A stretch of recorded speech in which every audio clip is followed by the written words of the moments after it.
Aksi arogan pria yang mengaku ketua ormas terjadi di Kabupaten Semarang, Jawa Tengah.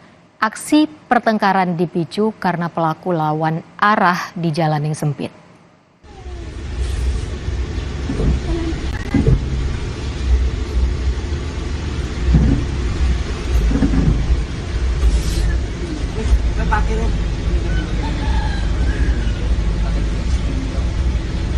Saudara, pertengkaran ini terjadi di Jalan Kampung Dusun Bandungan, Desa Kalongan, Kabupaten Semarang, Jawa Tengah.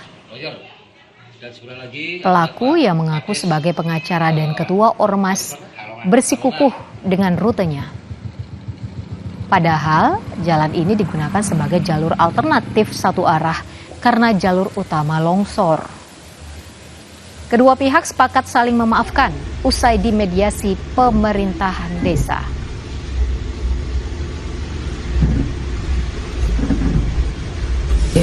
Jalan ini memang jalan lingkungan, jadi jalan lingkungan di Dusun Bandungan, Desa Kalongan, yang sementara sebagai alternatif atas terjadinya jalan yang longsor itu.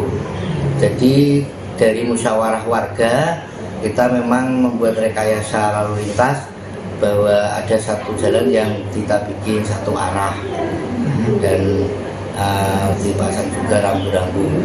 Dan harapan kami dengan peristiwa ini ya mungkin nanti pihak yang terkait bisa menjadi perhatian.